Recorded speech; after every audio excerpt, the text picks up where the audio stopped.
Vaccines की बात करते हैं हम कोविड के। वैक्सीन देखिए बहुत बड़ी तादाद में लगे हैं। ठीक है, वैक्सीन से अमेरिका में रिएक्शंस हुए हैं, डेथ्स हुई हैं, बट हमारे वैक्सीन डिफरेंट थे। मैं बहुत ईमानदारी से बात कर रहा हूँ, कोविड से ही डेथ हो रही है। अभी भी कोविड हमारी बॉडीज में है। ये शादी में मैं कहता हूँ एक बोर्ड लगा होना चाहिए खाने के स्टॉल पे, आगे मीठे का भी स्टॉल है। लोग भर के खाना ले लेते हैं, उसके बाद चारों स्वीट डिश में से थोड़ा थोड़ा लेके खाते हैं, तो ओवर ईटिंग हो गई कि नहीं हो गई? तो वहाँ पे एक लेबल होना चाहिए, स्वीट डिश भी है आगे, भैया थोड़ा कम खाइयो। एक लड़की मेरे पास आई है कि ससुराल वाले देखने आए थे, मतलब लड़के वाले, और उन्होंने ये कमेंट कर दिया कि बहुत दुबली पतली है, इसको किसी ने बताया तुम ये जिम वाला पाउडर खरीद लाओ। अब इसने 3 महीने वाला डब्बा 1 महीने में खत्म कर दिया। ये सच्चा किस्सा बता रहा हूँ मैं आपको। इनका बार्गेन क्या हुआ, हाइपरटेंशन की पेशेंट बन गई, उसकी शायद किडनी भी खराब हो गई थी थोड़ी सी। तो ये बहुत सतर्क रहने का विषय है कि हम जो खा रहे हैं उसका कुछ ऑडिट होना चाहिए। मैं ये कहता हूँ थोड़ा सा एक हिस्सा चावल लीजिए, 9 हिस्से उस पर सब्जी डालिए, दाल डालिए, ये डालिए जो भी घर में बना, तो आपका चावल से कोई नुकसान नहीं होगा, शुगर भी नहीं बढ़ेगी और आप एक्चुअल में वेजिटेरियन खाना खा रहे होगे।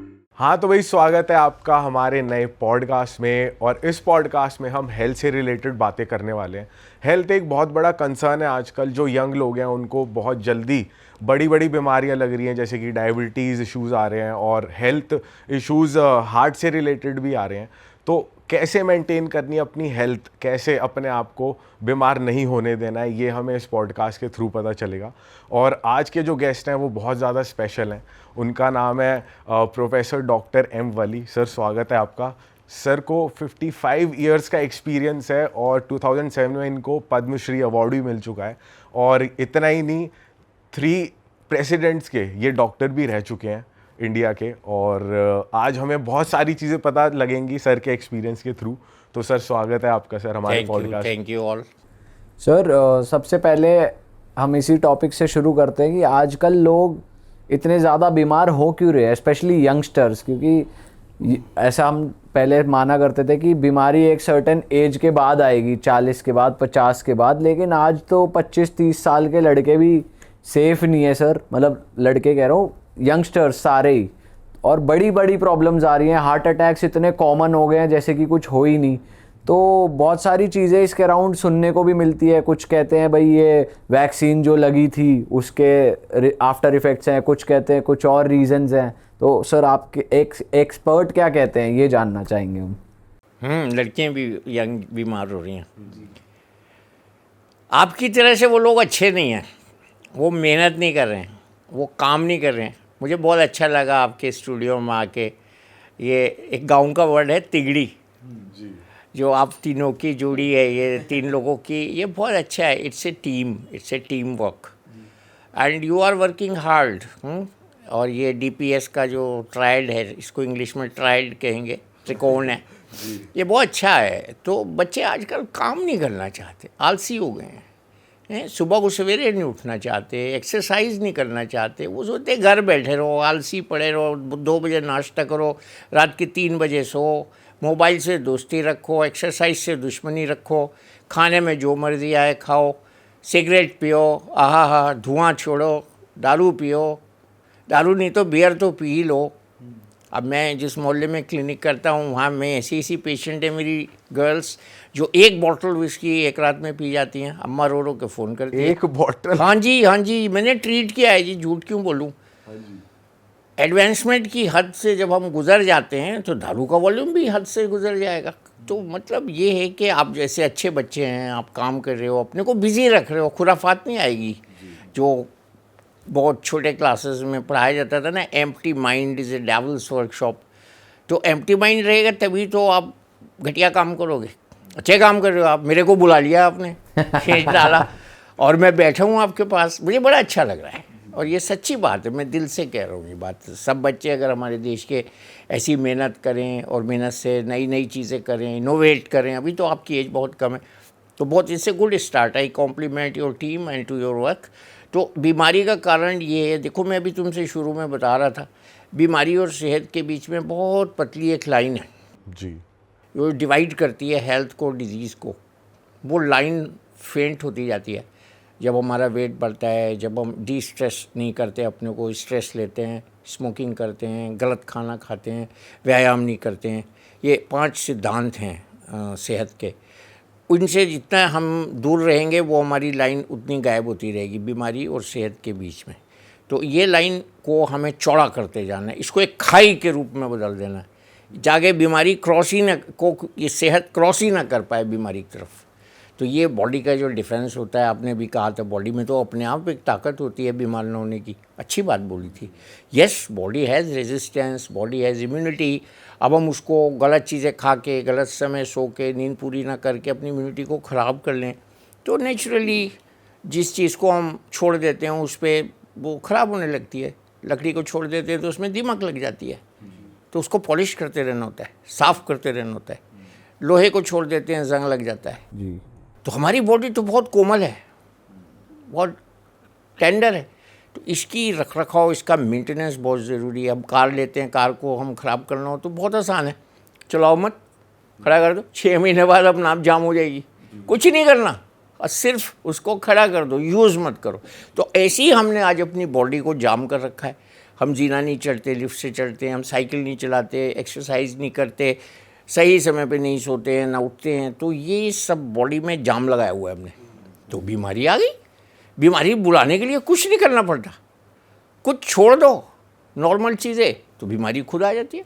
दोस्तों, उम्मीद है आपको इस पॉडकास्ट में मजा आ रहा होगा। और बातों को आगे बढ़ाने से पहले मैं आपसे थोड़ी सी बात करना चाहूँगा।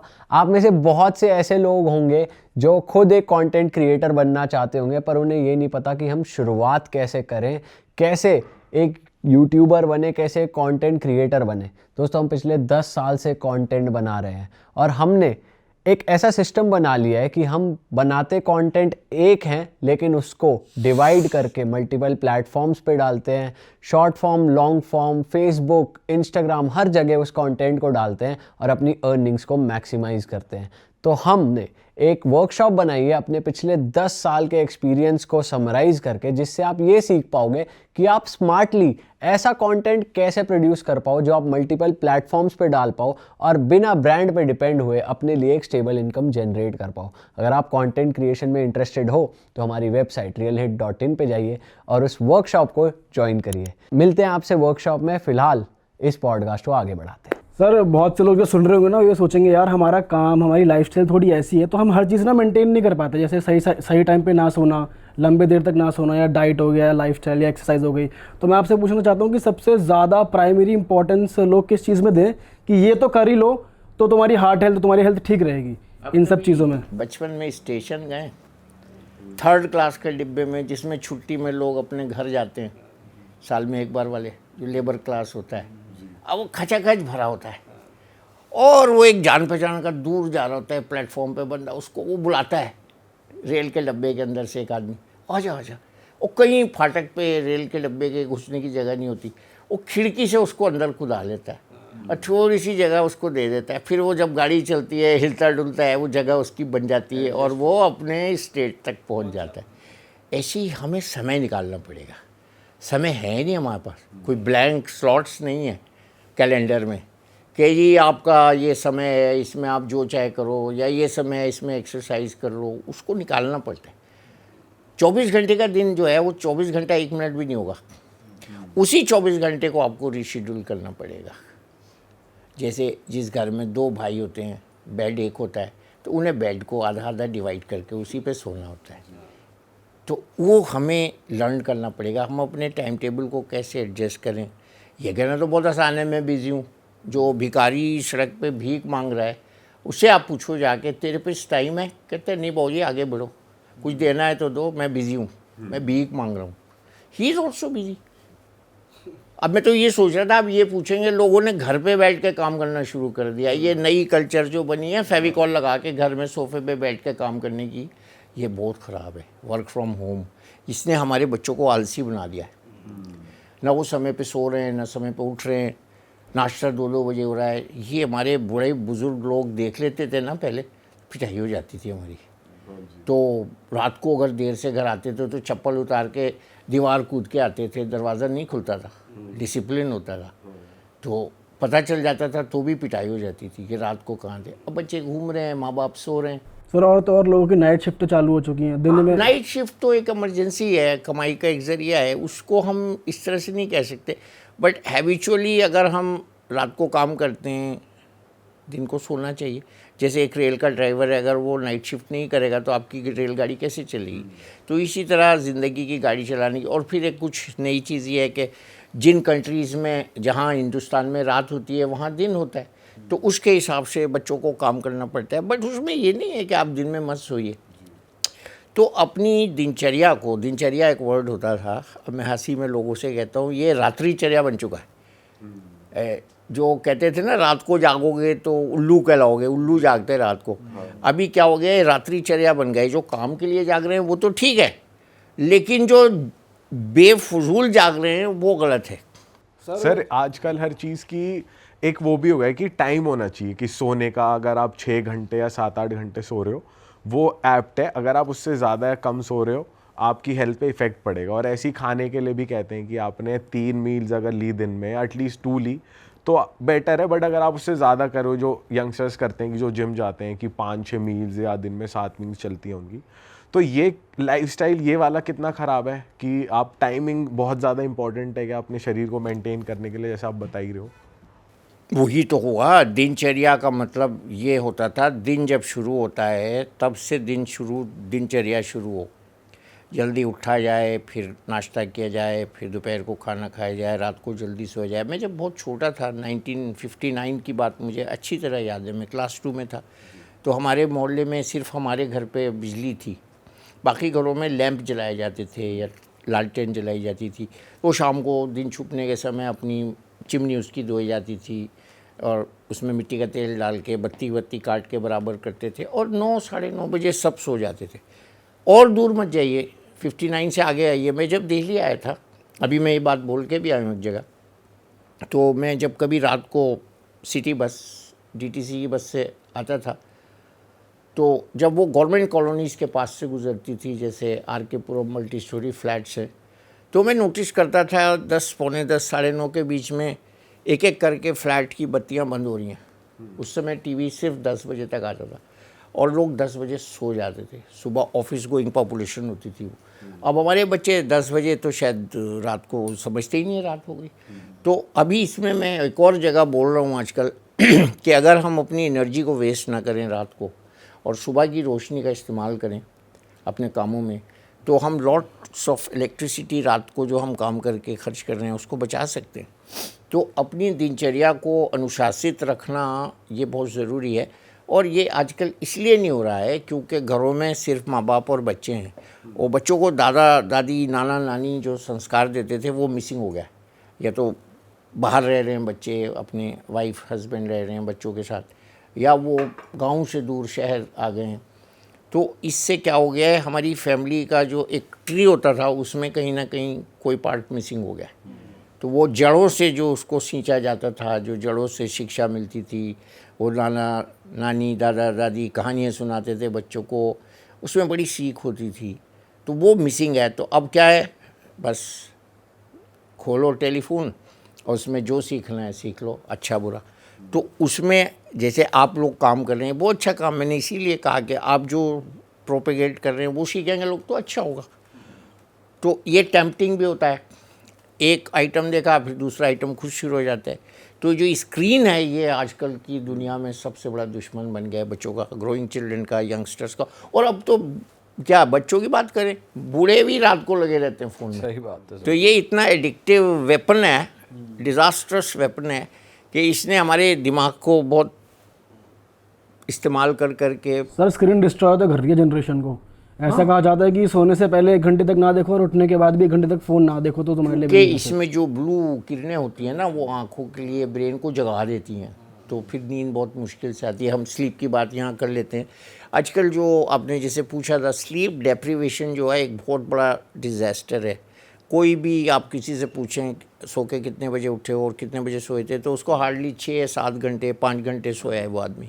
इसको हम स्लीप डेप्रीवेशन कहते हैं। हमारी बॉडी की जो रिकवरी होती है वो स्लीप से होती है। तो स्लीप अगर एडिक्वेट नहीं होगी तो हम नेक्स्ट डे ना तो हमारा आउटपुट निकलेगा कुछ, ना हम ऑफिस में एक्टिव रहेंगे, बॉस की झाड़ भी पड़ जाएगी, गलत काम भी करेंगे, गलतियां करेंगे और फिर पश्चाताप होगा। ऐसे ही रोज़ होगा तो हम डिप्रेशन में जा रहे हैं। आजकल बच्चे इसीलिए डिप्रेशन में जा रहे हैं क्योंकि वो अपना आउटपुट नहीं दे पाते, नेगेटिव कमेंट्स मिलते हैं, डिप्रेशन में चले जाते हैं।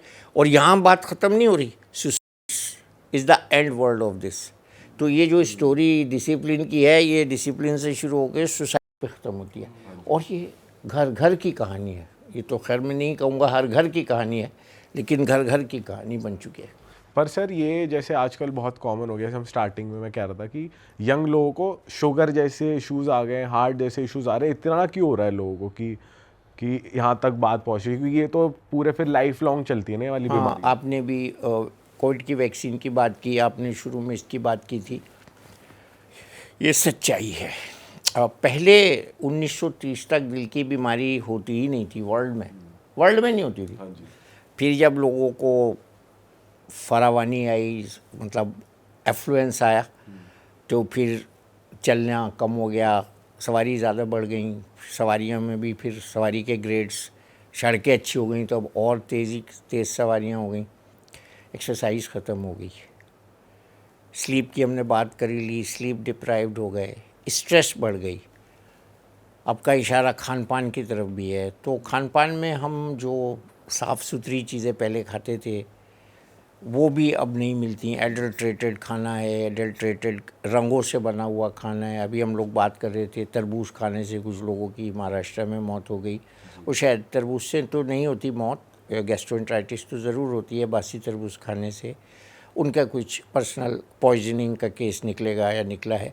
तो मैं नहीं कहना चाह रहा हूँ ताज़ा खाना, मैं अभी बोल के भी आया हूँ कि पहले मेरी दादी जब थी, हमारे घर में फ्रिज आया तो मेरे पापा से वो कहने लगी अब तुम कंजूस हो गए हो। पहले तो मैं खाना बांट देती थी जो बचता था, फिर अगले दिन ताज़ा खाना बनता था।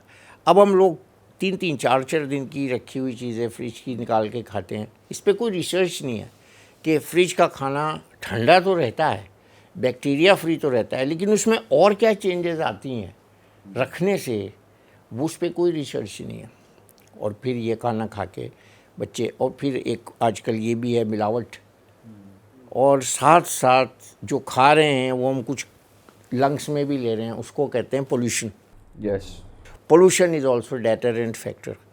तो खाने में मिलावट, खाने में आर्टिफिशियल चीज़ों की मिलावट, खाना प्योर ना होना। और अब मैं यहाँ गेहूँ की भी बात करता चलूँ, पहले हम लोग जो आपके माँ बाप गेहूँ खा के बड़े हुए हैं, आपने भी शुरू में खाया होगा, पुराना गेहूँ घर में होता था, साल भर रखा जाता था, फिर उसको धोया जाता था, फिर उसको सुखाया जाता था, फिर जब पीसा जाता था तो चक्की पे एक बंदा जाता था चौकीदारी करने के, चक्की वाला कुछ मिलावट ना कर दे, वो वाला खाना खाते थे। छन्नी मोटी होती थी, अब छन्नियाँ बारीक हैं, बल्कि मैदा छना छना है, तो हम जहर खा रहे हैं। ये मैदा, ये शक्कर, आपने बात की डायबिटीज़ की, और ये नमक, स्पेशली सेंधा नमक जो लोग खा रहे हैं वो बहुत बड़ी गलती कर रहे हैं। ये बहुत प्रचार हुआ है इसका पिछले 15 सालों में, सेंधा नमक बहुत अच्छा है, ठीक है अच्छा है, इसमें सोडियम कम होता है, लेकिन at the same time potassium ज़्यादा होता है। पोटेशियम ज़्यादा होने गुर्दे के लिए भी अच्छा नहीं है, और जिन लोगों को गुर्दे की बीमारी है उनके लिए भी अच्छा नहीं है। सोडियम कम होने से लोगों को भूलने का मर्ज़ हो रहा है, वीकनेस हो रही है, स्पेशली ओल्ड एज में सोडियम कम हो जाता है। तो लो सोडियम भी अच्छा नहीं है सेहत के लिए। तो मैं कहता हूँ बैलेंस रखिए, सिर्फ टेबल सॉल्ट की जगह पिंक सॉल्ट खाइए, बाकी खाने में आप वाइट सॉल्ट खाइए, आयोडाइज सॉल्ट खाइए, किसी भी अच्छी कंपनी का।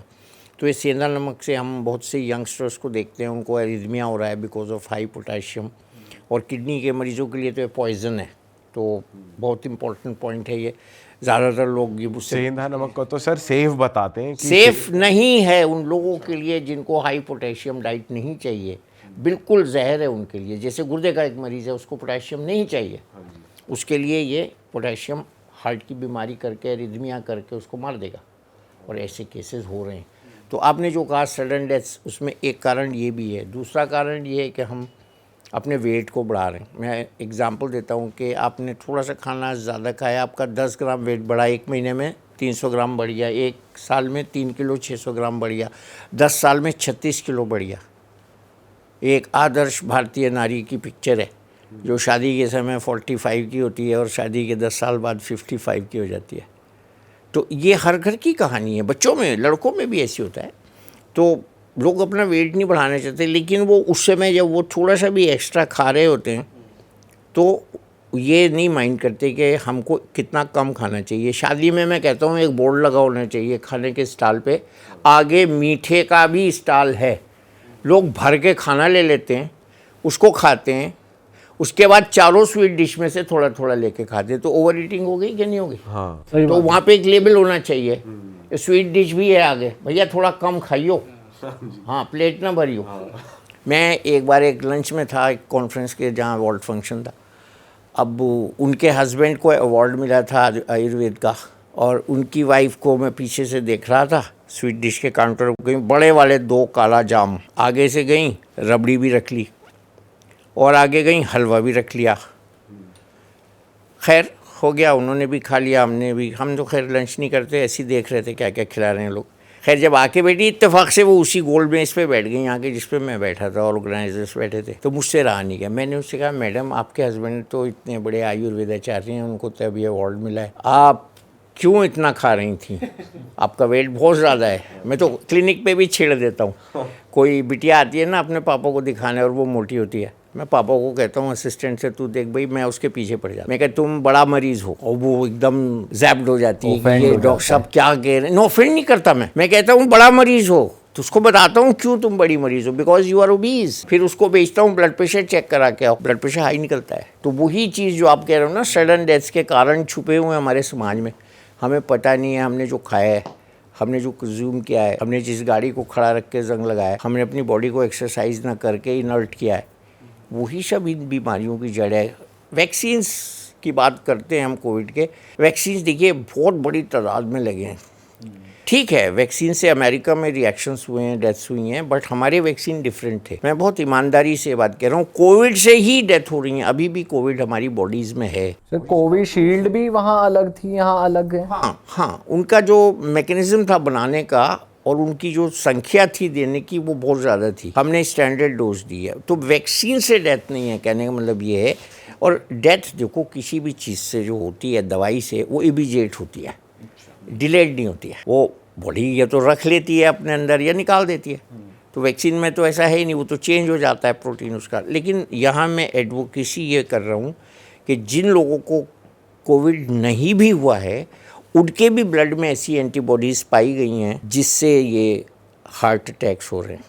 उसका नाम है बाकायदा IDEM-TS एंटीबॉडीज़।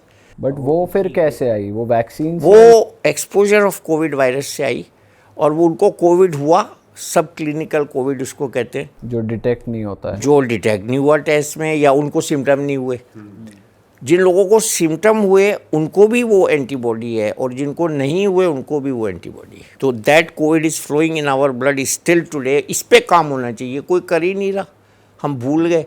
जबकि कोविड के दौरान हम बार बार सुन रहे थे, ये सब कह रहे थे कोविड जाएगा नहीं, कोविड के साथ हमको रहना है। अब क्यों भूल गए हो भाई? देखो ना कोविड का असर ब्लड वेसल्स पे क्या हो रहा है, हार्ट पे क्या हो रहा है, लंग्स पे क्या हो रहा है, और जिन लोगों को हुआ है उनके लंग्स में रिकवरी कितनी हो रही है। मसलन मुझे कोविड हुआ था, 6 हफ्ते ICU में रहा, मेरा लंग 70% डिस्ट्रॉय हुआ। अब मैं उसको रेगुलर चेक करता हूँ, हर 3 महीने में अपना लंग टेस्ट करता हूँ, हर 6 महीने पे स्कैन कराता हूँ, एक्सरसाइज करता हूँ ताकि मेरे लंग की परफॉर्मेंस बढ़े, तब जाके मैं आप तक आके बोल रहा हूँ। सही बात है। मैं तो एक जीना चढ़ने के लायक भी नहीं रह गया था। तो एक्सरसाइज जो है वो बहुत इम्पोर्टेंट है हर अंग के लिए, ब्रेन से लेके हार्ट, लंग्स, मसल्स। आजकल एक और चल रहा है कि वो आप प्रोटीन ज़्यादा खाइए, एक्सरसाइज कर रहे हैं तो प्रोटीन गलत मात्रा में खाने से या गलत तरह का प्रोटीन खाने से भी, जो सब स्टैंडर्ड प्रोटीन के बड़े बड़े जार बिक रहे हैं, तो इसको थोड़ा सा रेस्ट्रिक्ट करने की ज़रूरत है। इसको देखने की ज़रूरत है कि प्रोटीन कहीं ज़्यादा तो नहीं जा रहा है बॉडी में, या गलत प्रोटीन तो नहीं जा रहा है। सबसे अच्छा प्रोटीन तो जो लोग वेजिटेरियन हैं उनके लिए पनीर है, छेना है। सर पनीर भी तो नकली आ रहा है। हाँ, पनीर का भी मैं बताता हूँ अभी कहानी पनीर की। तो और जो नॉन वेजिटेरियन लोग हैं उनके लिए भी देख के खाना है। एग्स उनके लिए चीप सोर्स है, अच्छा सोर्स है। अब पहले एग्स की बात करो तो खूब वीडियो देखने को मिलते हैं, नकली अंडे हैं। अभी तक नकली चावल देख रहे थे, अब नकली अंडे। सर ऐसा कुछ नहीं बचा जो नकली नहीं दिखा। क्योंकि ये हम प्रॉफिट अगर कमाना चाहते हैं तो इसका मतलब ये नहीं है कि हम चीज़ को नकली बनाएं। उसके दाम बढ़ाइए, आप अच्छा दूध बेचिए, हमारे यहाँ जब हम छोटे थे तो एक हलवाई था, तो वो जब भी उसको लगता था दूध पतला लाया दूध वाला, तो उसको उसी के सामने गर्म करके छेना बनाता था, उसका खोया बनाता था, और अगर कम बना तो फिर उसकी खैरियत नहीं। तो वो हलवाई मशहूर था कि इसके यहाँ प्योर दूध मिलेगा, और बाज़ार में अगर 10 आने किलो दूध मिलता था वो 15 आने किलो देता था डेढ़े दाम पे, बट उसका दूध डबल स्ट्रेंथ होता था, उसमें आप उतना पानी मिला सकते थे जितना महंगा बेचता था वो। तो ये चीज़ें हैं खाने में, एडल्ट्रेशन, फिर सही खाना, और फिर क्यों खाना, एक और सवाल पैदा होता है, हम खाते क्यों हैं, फिर कितना खाना, और फिर आता है ये सवाल क्या खाना। तो ये तीनों जगह गलतियाँ हो रही हैं।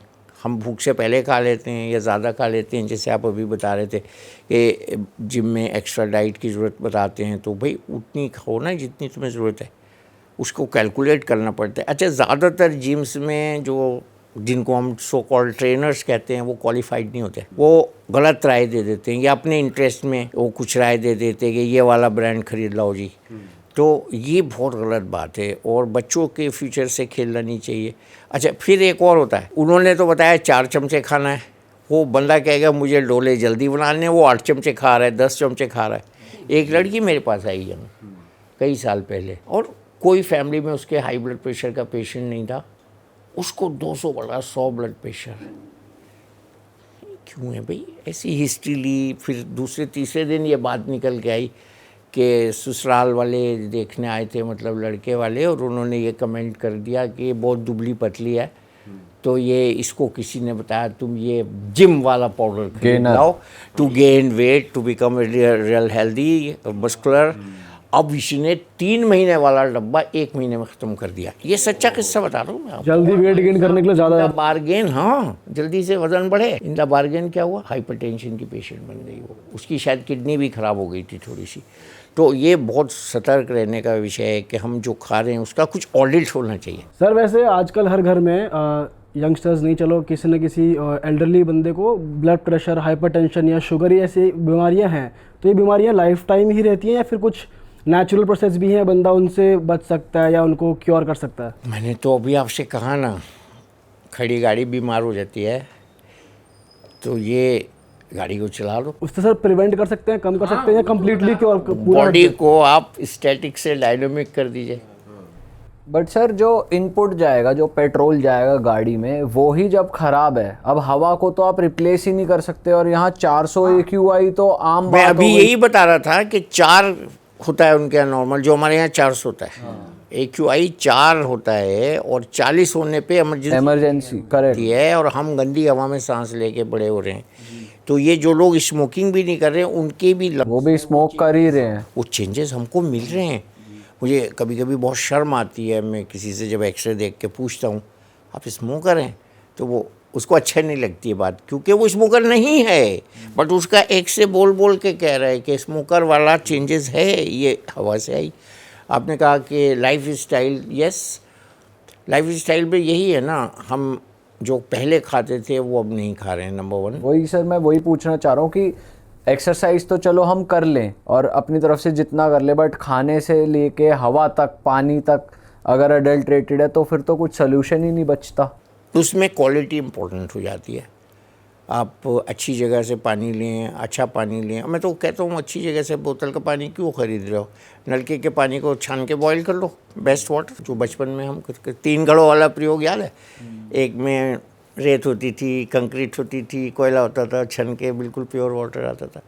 तो ये चीज़ें हम भूल गए हैं। उबाल के पानी पीना बहुत अच्छी चीज़ है। अब जो ब्रांडेड पानी है उसमें भी डुप्लीकेट आ रहा है, घी असली नहीं है, ऑयल्स असली नहीं है। जो हम हार्ट हेल्दी ऑयल करके खाए हैं हमने 2 डेकेड्स तक, वो ख़राब तेल थे और उनका भी हमारे ऊपर इफ़ेक्ट पड़ा है। अब जो समोसे का मैं एक एग्जांपल देता हूँ, जो कढ़ाई गरम करके तेल सुबह को जो बनाना शुरू करता है समोसे वाला, उस समय वो तेल वाइट होता है, पीला होता है, शाम तक वही तेल काला हो जाता है। करेक्ट। तो उसमें जो ट्रांस फैट बनते हैं उसका कोई जिक्र ही नहीं है। और फिर वही समोसा, सुबह वाला समोसा भी बासी हो जाता है तो शाम को एक बार फिर उसमें फ्राई हो जाता है, वो प्योर समोसा भी इम्प्योर हो जाता है।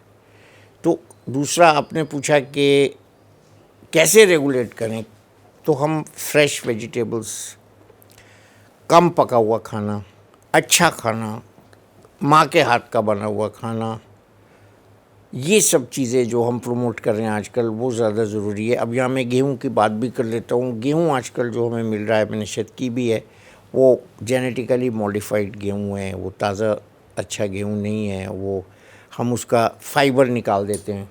तो ये सब चीज़ें तो गेहूं सर ना खाएं तो ज़्यादा बेटर है, उसके अलावा क्या खा सकते हैं? की जगह हम मक्का खा सकते हैं, बहुत साफ़ सुथरा खाना होता है।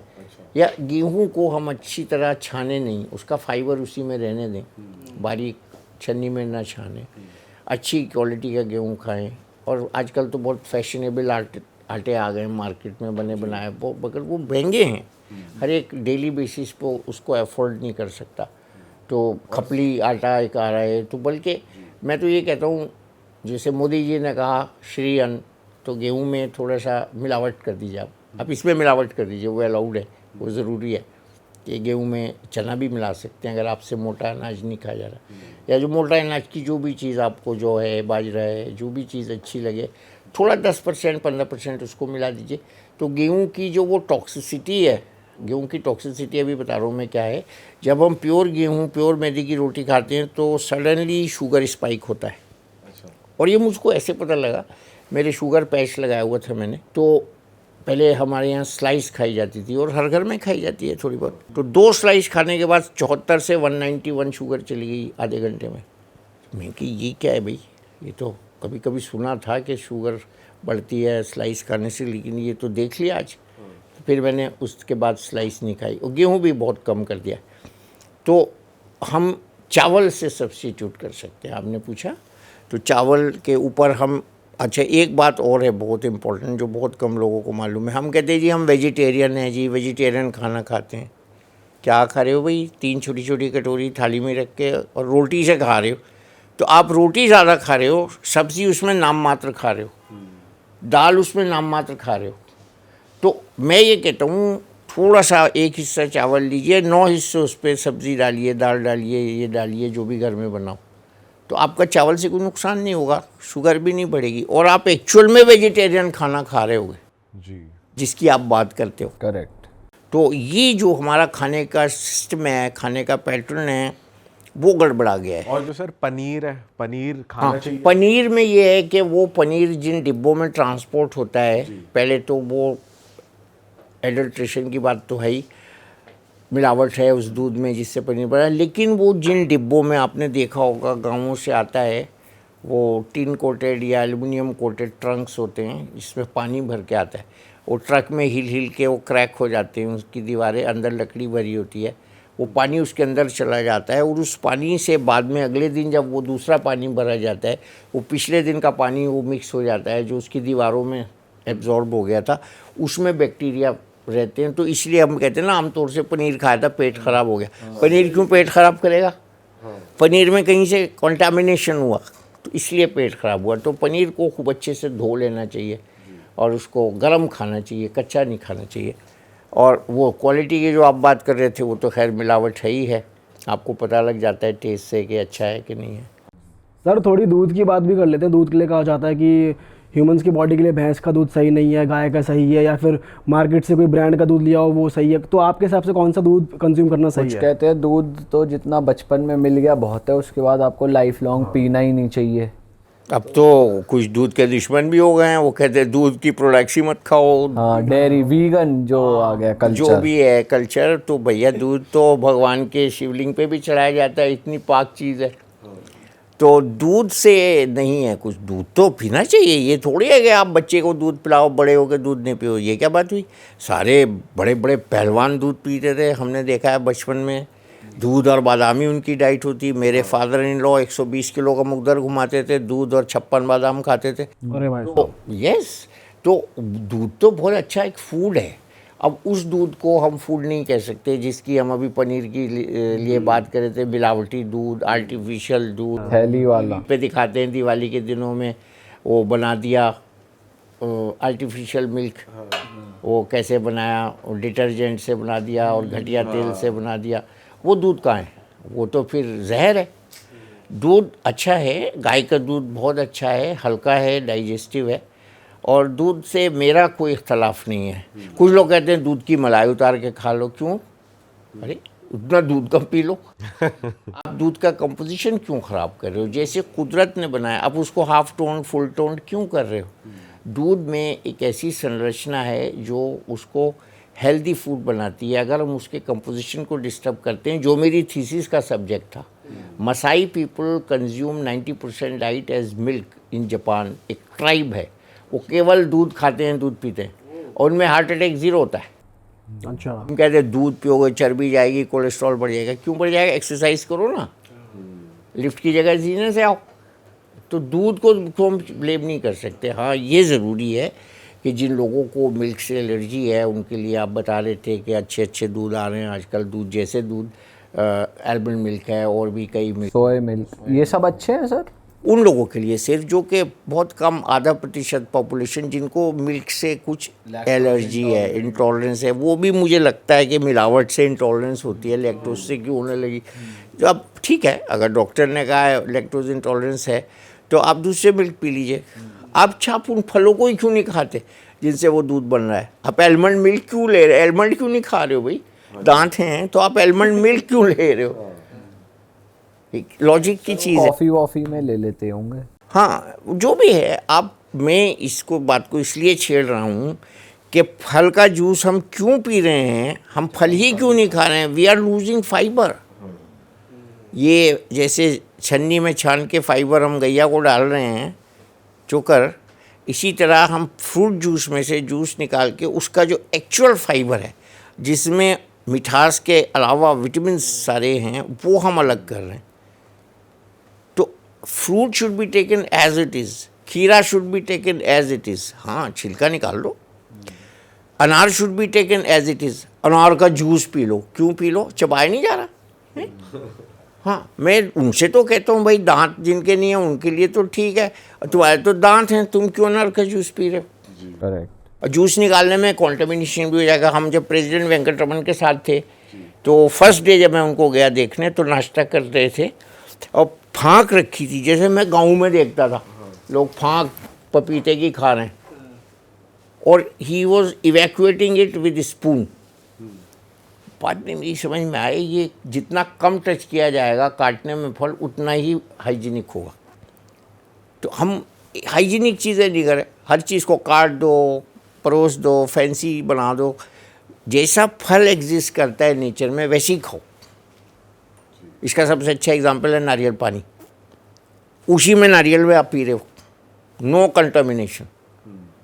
तो सब चीज़ें इसीलिए नेचर की है ना। We have to go. अगर आज आप मुझसे को एक टैग लाइन निकालो स्टॉक की फर्स्ट 1/3 में से, तो मैं कहूँगा you have to go as close to the nature as you can. Nature के पास, नेचर के साथ रहिए, उसको डिस्टॉर्ट मत करिए। सर, गन्ने का जूस कितना हेल्दी होता है? सही है पीने के लिए गर्मियों में? चाहे जिन लोगों को शुगर नहीं है वो खूब पिए। गन्ने तो हम लोग खाते, फिर वही जूस वाली आपने बात करी थी, गन्ना क्यों नहीं खा रहे हो चबा के? दांत भी मजबूत होंगे। तो गन्ने का जूस अच्छा होता है, कुछ लोग लीवर के मरीजों के लिए रिकमेंड करते हैं। बट अगर आप गन्ना चूस के, काट के, चबा के खा सकते हैं, दैट्स ए वेरी गुड मनोरंजन। सही बात है, उसका मजा अलग है सर। धूप में बैठ के छुट्टी के दिन गन्ना खा रहे हैं, वो सब भूल गए लोग, अच्छी अच्छी चीज़ें। अच्छा सर, आजकल लोगों को एक और चीज़ हो रही है नई, मतलब बहुत ज़्यादा सुनने में भी आ रही है कि ब्रेन स्ट्रोक हो रहा है लोगों को ज़्यादातर। तो ये क्यों हो रहा है, इसके क्या रीजंस हैं? और सर, ब्रेन स्ट्रोक अगर किसी को होता भी आजकल अक्सर, जैसे एकदम से ही हो जाता है, तो क्या बॉडी पहले कुछ ऐसे साइलेंट साइंस भी देती है आमतौर पे ह्यूमंस को, या फिर कैसे होता है ये? नहीं, ज़्यादातर केसेस में ये सडन होता है, और साइंस तो होते हैं क्योंकि ये कॉमनली उन लोगों को होता है जिनको ब्लड प्रेशर की बीमारी होती है। पहले तो एल्डरली लोगों को ही हुआ करता था। आप ठीक कह रहे थे कि अभी क्या है, यंग बच्चों को भी हो जाता है। ब्लड प्रेशर का पता नहीं लगता। ब्लड प्रेशर की बात यहाँ थोड़ी सी कर लेनी चाहिए। Blood pressure is a silent killer. आजकल स्ट्रेस रिलेटेड ब्लड प्रेशर बहुत हो रहा है, और अगर हमारी फैमिली में माँ या बाप में से किसी को है तो हमें बहुत सतर्क रहने की ज़रूरत है, और अपना ब्लड प्रेशर चेक कराना चाहिए। जैसे आप लोगों की एज है, इस उम्र में एक बार ब्लड प्रेशर चेक करके पता रहना चाहिए कि हमको है। लेकिन कभी कभी बिना किसी कारण के भी स्ट्रेस से ऐसे हार्मोन्स ब्लड में निकलते हैं जो ट्रांजिएंटली ब्लड प्रेशर को बढ़ा देते हैं, और हम वो कारण का पता नहीं लगा पाते। जो एड्रेनलिन, नॉरएड्रेनलिन, सेरोटोनिन है, वो ख़ास तौर से एड्रेनलिन, तो वो ब्लड प्रेशर को बढ़ा देता है और ऐसे में ब्रेन हेमरेज का चांस होता है। इसी तरह स्ट्रेस से कुछ ऐसी चीज़ें ब्लड में निकलती हैं जो ब्लड की क्लॉटिंग को बढ़ा देते हैं, उससे थ्रोम्बोटिक स्ट्रोक होता है। बट एम्बोलिक स्ट्रोक जो तीसरी तरह का स्ट्रोक होता है, उसमें कहीं से क्लॉट निकल के ब्रेन में सडनली चला जाता है। इसका एक एग्जांपल ये भी है कि बड़ी हड्डियों का जिनको फ्रैक्चर होता है, जिसे आपने सुना होगा कूल्हे की हड्डी टूट गई और 3 दिन बाद पैरालिसिस हो गया, वो फैट के पार्टिकल्स निकल के ब्लड के ज़रिए ब्रेन में चले जाते हैं, उसको हम फैट एम्बोलिज्म कहते हैं। इसी तरह से हार्ट में से क्लॉट निकल के ब्रेन में चला जाता है, उसको हम एम्बोलिक स्ट्रोक कहते हैं, थ्रोम्बोटिक स्ट्रोक कहते हैं। तो ये कोविड से भी रिलेटेड है। मेरे पास जो सबसे पहला कोविड का पेशेंट फीमेल आई थी, उस ज़माने में कोविड तक लीक नहीं हुआ था कि कोविड होने वाला है। उससे शायद 1 हफ़्ता पहले एक पेशेंट आई थी जिसको गैंग्रीन हो गई थी क्लॉटिंग से, और हमने उसके सारे टेस्ट कराए और हैंडल भी उसको ऐसे ही किया जैसे नॉर्मल पेशेंट होती है, खैर बच गए।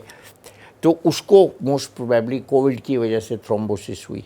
तो थ्रोम्बोसिस के और भी कारण होते हैं, जैसे प्लेटलेट का बढ़ना, वो तो खैर डॉक्टरी की बातें, लेकिन थ्रोम्बोसिस होती है पानी की कमी से। ये जो काम की बात है, इसमें काम की बात ये है कि पानी खूब पीना चाहिए। हमने अपने ब्लड को पतला रखने का दवा के अलावा जो सबसे अच्छा तरीका है वो पानी है। गर्मी की आप कह रहे थे बात करेंगे, तो गर्मी में तो सबसे अच्छी दवा पानी है। कल ही मैं देख रहा था, एक आयरन की भट्टी के पास एक बंदा काम कर रहा था, वो हर एक्शन के बाद पानी डाल रहा था, तो इतनी गर्मी में वो काम कर रहा था। तो वैसी गर्मी हो रही है, गर्मी भी आप से बाहर हो रही है, क्योंकि हमने अपनी रूटीन में ऐसी चीज़ें ज़्यादा कर ली हैं जिनसे गर्मी निकलती है। तो ये सब चीज़ों का मिला जुला जो इफ़ेक्ट है बॉडी पे, वो नेगेटिव है। तो पानी जो है इसका सबसे अच्छा दोस्त है, और पानी पीना। आपने जूस की बात की, अगर जूस पीना है तो जूस पीना, मौसम के फल खाना, गर्मी में ज़्यादा धूप में एक्सपोजर ना करना, धूप में न जाना, सफ़ेद कपड़े पहनना, सफ़ेद छाता इस्तेमाल करना, हाइड्रेटेड रखना। अभी प्याज की बात भी एक मंत्री जी ने की थी, तो हमारे बड़े बूढ़े तो बताते थे प्याज लू को रोकती है, तो प्याज को करीब रखिए। इसका मतलब ये प्याज को खाइए भी। अगर आप प्याज खाते हैं तो गर्मी में प्याज ज़्यादा खाइए, और हर मौसम में उसके फल आते हैं। जैसे गर्मी में जो फल आते हैं वो जाड़ों में नहीं आते। ककड़ी देखने को मिलती है, ठेलों पे बिक रही है, खरबूजा बिक रहा है, तरबूज बिक रहा है। ऐसे फल जिनमें ज़्यादा पानी होता है, इन फलों में पानी का कंटेंट ज़्यादा होता है, 90 से ज़्यादा, 95% से ज़्यादा। खीरे से बहुत बेटर होती है ककड़ी और तरबूज, खरबूजा, ये सब फल पानी से रिच हैं, तो इनको खाएं। और कुछ भी ना हो तो नींबू पानी ले लो भाई। और अच्छी चीज़ बताता हूँ, सत्तू भूल गए लोग, सत्तू का उपयोग बहुत अच्छा है गर्मी में। और एक और अच्छी चीज़ बता देता हूँ, बच्चों को जाननी चाहिए। तुखम बालंगा एक बीज होता है जो एंटी हीट है, बॉडी को ठंडा रखता है। तुखम बालंगा कैसे लेना होता है सर? बीज होते हैं चिया सीड्स की तरह, उसको पानी में भिगोइए तो उसमें से कपास के बीजों की तरह वो निकल आता है, और बहुत अच्छा। उसको आप किसी शरबत में मिला के ले सकते हैं, पानी में मिला के ले सकते हैं, किसी भी चीज़ के साथ ले सकते हैं। सर गोंद कतीरा के लिए भी कहते हैं, गोंद का तीरा बहुत अच्छा है। हाँ, ये सब नेचुरल चीज़ें हैं। अब हड्डियों में कमज़ोरी, पहले औरतों को गोंद खिलाया जाता था बच्चा होने के बाद। अब मोटे होने की वजह से लड़कियाँ खाती ही नहीं है कि हैवी फूड है। नहीं, वो आजकल हम बोल डेंसिटी करते हैं। आप जहाँ मेरी क्लिनिक पे आते हैं, किसी की भी दिन भर में नॉर्मल नहीं आती। करीब 10 पेशेंट्स को मैं देखता हूँ, हार्डली 20 में से 1 की नॉर्मल आती है। फिर मुझे उससे पूछना पड़ता है, और वो सही निकलता है जवाब। मैं उससे पूछता हूँ, तुमने बचपन में भैंस थी घर में तुम्हारे? वो कहते हैं हाँ जी थी। वो जो बचपन का दूध है वो भी काम आ रहा है, ऑस्टियोपोरोसिस नहीं हो रही है, बाकी सबको हो रही है। स्ट्रेस भी इसमें फैक्टर है, खाने में कैल्शियम कम खाना, और तीसरा आजकल जो बहुत प्रेवलेंट है, विटामिन डी की कमी। जो लोग खा रहे हैं विटामिन डी, उनको भी विटामिन डी कम हो रहा है। Somehow our body has started needing more vitamin D. कम तो 90% रिपोर्ट्स में आता है। मैं कभी कभी लोगों जब रिपोर्ट रखते हैं मेरी टेबल पे, मैं कहता हूँ कि देख के एक लोग के नॉर्मल लग रहा है, मैं कहता हूँ इसमें विटामिन डी और B12 कम आया होगा। आपको कैसे पता डॉक्टर साहब? मैं कि सबको ही आ रहा है भैया, इसमें कोई कमाल नहीं है बताने में। तेरे को भी आया होगा? तो हाँ जी आ गया। तो आपने भी शुगर की भी बात की थी कि यंग बच्चों को शुगर हो रही है। वो इसलिए हो रही है कि हमारा शरीर जो है ना, आपको सबको पता होगा 100 के करीब नॉर्मल ब्लड शुगर होती है, तो 5 लीटर ब्लड होती है एक शरीर में ऑन एन एवरेज, और 100 मिलीग्राम पर डेसीलीटर ये माप होता है इसका। तो 1 लीटर में हो गई 1 ग्राम। तो मेरा और आपका शरीर इस समय जो काम कर रहा है, fuel, total sugar fuel in the body is 5 gram on which our system is running. अब उसमें हम दिन भर में कितनी और शुगर उंडेलते हैं, इसलिए मैं वर्ड यूज़ करता हूँ उंडेलते हैं। कहाँ तक हमारा पेनक्रियास इंसुलिन निकालेगा उसको खाने में, हज़म करने में। फिर शुगर जो हम खाते हैं उसको बॉडी फैट में कन्वर्ट करती है, तो इसी से ओबेसिटी होती है। तो एक्स्ट्रा शुगर जो हम खाते हैं वो बॉडी की ज़रूरत से ज़्यादा अगर होती है तो फैट में या प्रोटीन में कुछ अमाउंट तक कन्वर्ट करके बॉडी में स्टोर कर ली जाती है। तो वो आजकल फैटी लीवर की बात करते हैं हमारे डॉक्टर सरीन बहुत ज़्यादा।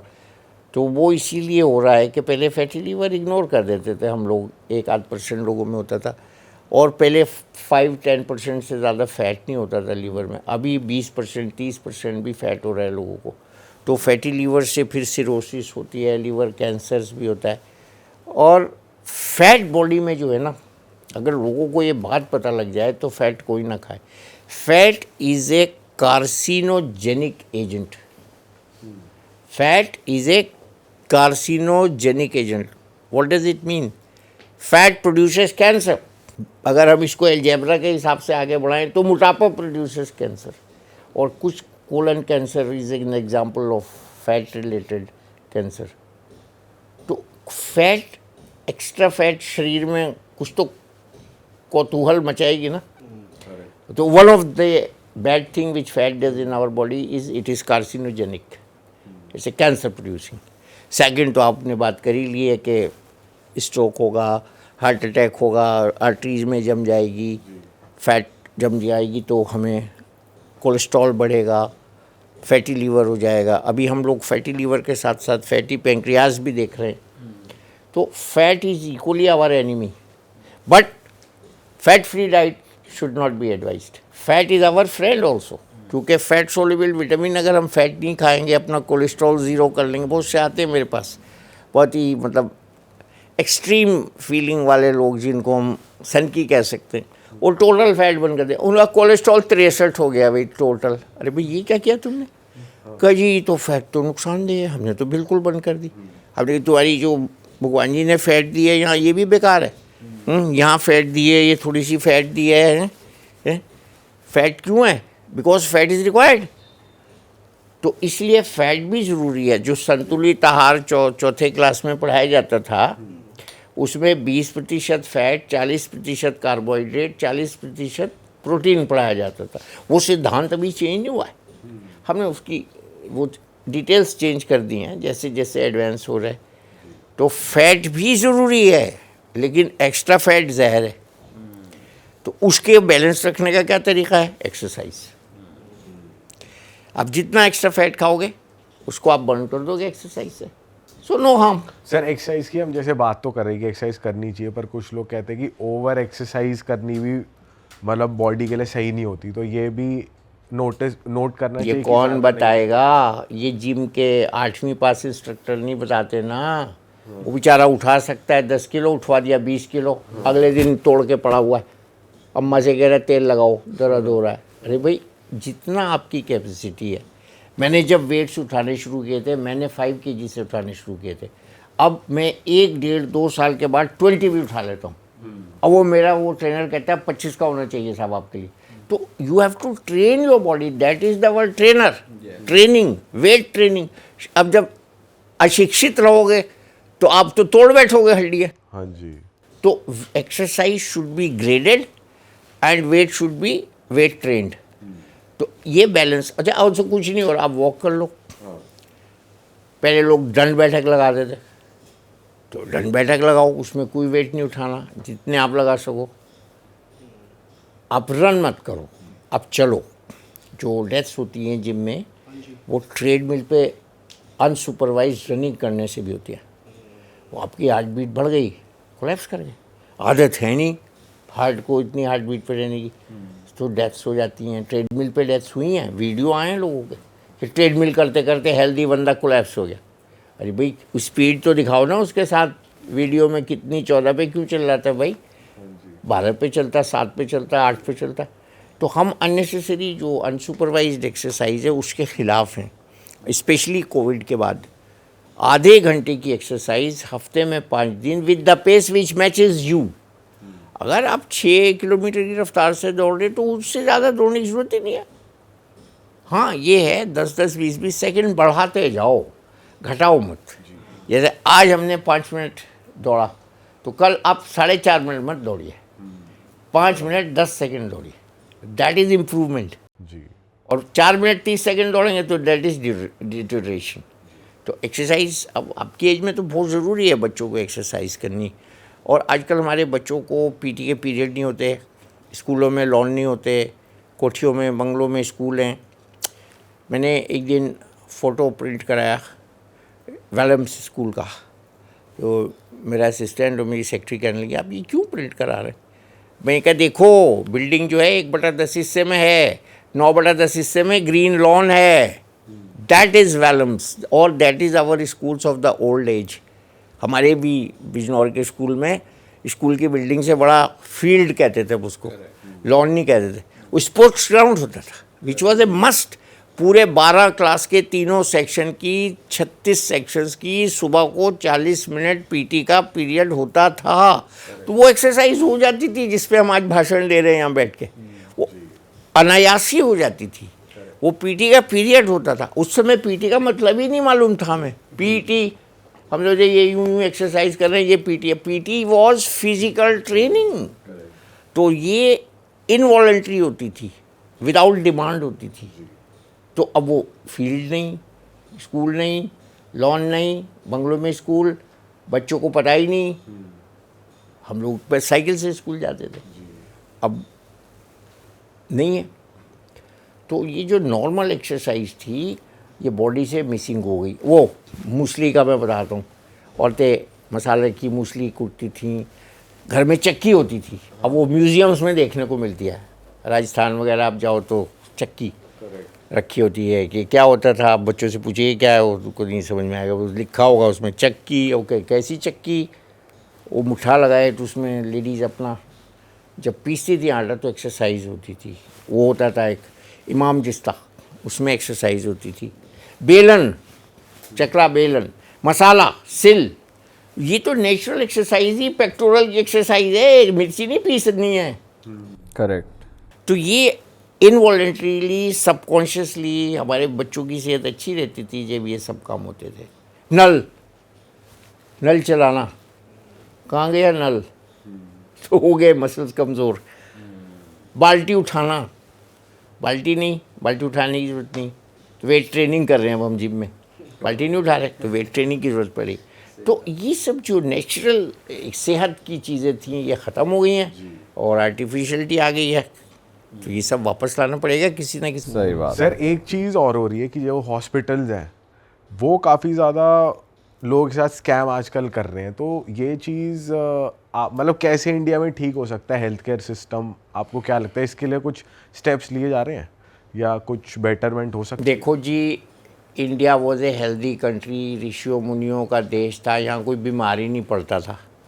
हमारे एक बहुत बड़े बुज़ुर्ग थे, वो कहते थे कि जब मैं सऊदी अरब आया यहाँ गरीबी थी, यहाँ कुओं से कीड़ों वाला पानी निकाल के कपड़े में छान के हम पीते थे, अस्पताल कोई नहीं था, न बीमारी थी। अब हम बॉटल वाटर पी रहे हैं, अस्पताल बहुत हैं, बीमारी भी बहुत है। तो कहीं ना कहीं हमसे कुछ तो हुआ है जिससे बीमारियां बढ़ी हैं, उसमें ये सब जो हमने बातें की हैं ये भी हुआ है। अब अस्पताल बीमारी, अब जब बीच में एक लिंक और है, हम जब छोटे थे तो एक ही तरह का डॉक्टर होता था, वो ज़ुकाम भी देखता था, बुखार भी देखता था, पेट भी देखता था, गुर्दा भी देखता था, जिगर भी देखता था, ब्रेन भी देखता था, हार्ट भी देखता था। 1 रुपया 30 पैसे की दवाई देता था, उसमें 3 पुड़िया होती थी, 3 खुराक होती थी, 1 हफ्ते में सब बीमारी ठीक हो जाती थी। आमतौर पर इन्फेक्शंस होते थे, मोस्ट कॉमनली टाइफाइड फीवर, चेचक माता के टीके नहीं होते थे, अब आ गए। ये होती थी बीमारी। ना टेंशन से किसी को ब्लड प्रेशर होता था, ना शुगर होती थी, ना हार्ट अटैक्स होते थे। हमने अपनी अनुशासनहीनता से नई नई बीमारियों को जन्म दिया। फिर कॉरपोरेट हॉस्पिटल्स वजूद में आए और फिर उन्होंने ये देखा कि हम इनसे जितने पैसे मांग रहे हैं तो दे रहे हैं, आप जो जिस तरफ इशारा कर रहे थे। तो मैं तो लोगों से अभी भी यही कह के आया हूँ कि भैया नहीं है पैसे तो सरकारी अस्पताल में जाओ।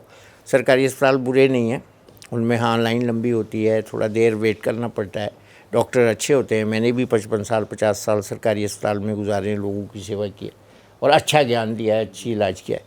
लेकिन ये सोचना कि हम सरकारी अस्पताल में नहीं जाएंगे, प्राइवेट में जाएंगे, तो कहीं ना कहीं वो होते हैं जो लाल भुजक्कड़ लोग होते हैं ना हमारे रिश्तेदारों में, वो गरीब मरीज़ों से कहते थे भाकू ले जा। और वो भाकू तो ले गया, लेकिन जब बिलाया 7 लाख का तो भैंस बिक गई, मकान बिक गया, घर का जेवर बिक गया। वो गरीब आदमी कहाँ से देगा 7 लाख रुपए? तो ऐसा हो रहा है। और ये इसके लिए मैं कुछ अपने कॉर्पोरेट कल्चर्स को भी कह सकता हूँ, दोष दे सकता हूँ कि उन्हें वो मरीज़ों को नहीं लेना चाहिए जो एफोर्डेबल नहीं है। अगर वो गलती से आ गया है तो उस पर हाथ जोड़ लेने चाहिए, या उसको वो वाला बेड देना चाहिए जो सरकार से आपने फ्री ज़मीन लेके सरकार से वादा किया है कि फ्री इलाज करेंगे, वहाँ भेजिए उस मरीज़ को, उसको लूटिए मत, बदनामी हो रही है। अच्छा, कुछ कॉरपोरेट्स ऐसे हैं वही लेबल अस्पताल पे लगा है, वही लेबल बगल में एक बिल्डिंग बन रही है उस पर लगा है। तो लोग मुझसे आगे पूछते कि ये हमसे पैसे कमा के बिल्डिंग बना रहे हैं। मैंने कहा मुझे नहीं पता, तुम गए क्यों वहाँ? अगर तुम्हारी हैसियत नहीं थी वहाँ मत जाओ। सरकारी हॉस्पिटल्स आर गुड, ऐसा नहीं है कि सरकारी अस्पतालों में गलत इलाज होता है, सही होता है। आपकी बारी नहीं आई वक्त से तो आप भागे। बहुत से मरीज़ भीड़ दे के भाग आते हैं अस्पताल से। अगर वो रहते तो पीछे की लाइन देख लेते अपनी कि हमसे पीछे भी लाइन है, वो आगे की लाइन देख के घबरा जाते हैं कितनी दूर नंबर आएगा। वो पीछे जो लाइन है वो नहीं देखते तो वो भाग जाते हैं अस्पताल से। तो ऐसा नहीं है, हमारे देश में बहुत सस्ती बहुत अच्छी सुविधाएं हैं। कुछ भारत सरकार की योजनाएं जैसे आयुष्मान योजना, पीएमजे योजना, कुछ दवाइयों को सस्ता बेचने की योजनाएं हैं। ये भी गलत है कहना कि जो सस्ती दवाएं बिक रही हैं जन औषधि योजना की वो नकली हैं, ऐसा नहीं है। कहीं ना कहीं गड़बड़ तो है कुछ 1-2%, लेकिन by and large facilities are there. नहीं तो सारे गरीब मर जाते भाई। हमारे देश में गरीब जिंदा ही नहीं रहता अगर ये सब सुविधाएं न होती। सही बात है। तो बड़े कॉर्पोरेट हॉस्पिटल्स को अभी रेगुलेट कर रही है सुप्रीम कोर्ट, आपने जिधर इशारा किया, और वो बहुत जल्दी इनको बताया जाएगा कि कैसे कॉस्ट कटिंग की जाए, कॉस्ट रेगुलेशन किया जाए। और हमारे देश में इंश्योरेंस भी होना चाहिए कंपलसरी, तो जो बीमार हो उसको कम से कम इंश्योरेंस तो हो। कुछ जगह जहाँ इंश्योरेंस है, जैसे मैंने सरकारी नौकरी करी है, सेंट्रल गवर्नमेंट हेल्थ स्कीम जैसा इंश्योरेंस है, स्टेट गवर्नमेंट स्पॉन्सर्ड इंश्योरेंस होते हैं सरकारी नौकरों के लिए, तो वो बहुत अच्छा सिस्टम है। प्राइवेट लोगों को इसका पता नहीं है, इसलिए वो इस तरह से सोचते हैं। तो सिस्टम एग्जिस्ट, ऐसा नहीं है। ऑल राइट सर, बहुत मज़ा आया आपसे बात करके, और जिस तरीके से आपने कंक्लूड करा है ओवरऑल, तो हमें यही लोगों को भी कहना है और हम भी यही इम्प्लाई करेंगे कि नेचर से ज़्यादा जुड़ें, पुरानी हैबिट्स में वापस आएँ, जितना हो सके रेगुलेट करके खाएं, देख कर खाएं, लेबल पढ़ के खाएं, अनुशासन और ज़्यादा से ज़्यादा एक्सरसाइज और अच्छा लाइफस्टाइल, और सब बढ़िया ही रहेगा। फ़िलहाल के लिए दोस्तों इस एपिसोड को करते हैं यही ख़त्म। हम भी यही उम्मीद करेंगे कि आप भी अपनी लाइफ में ये चीज़ें अप्लाई करेंगे। और अगर आपको सर से किसी भी तरीके से एडवाइस चाहिए, गाइडेंस चाहिए या कंसल्टेंस चाहिए, तो सर की जो कॉन्टैक्ट डिटेल्स हैं वो हम डिस्क्रिप्शन में डाल देंगे ताकि लोग आपको रीच आउट कर पाएँ सर। और हम मिलेंगे आपसे नए एपिसोड में। Till then bye bye, take care दोस्तों, stay healthy, stay wealthy, stay wise. आप अपना ध्यान रखिए। Bye bye, take care, bye bye.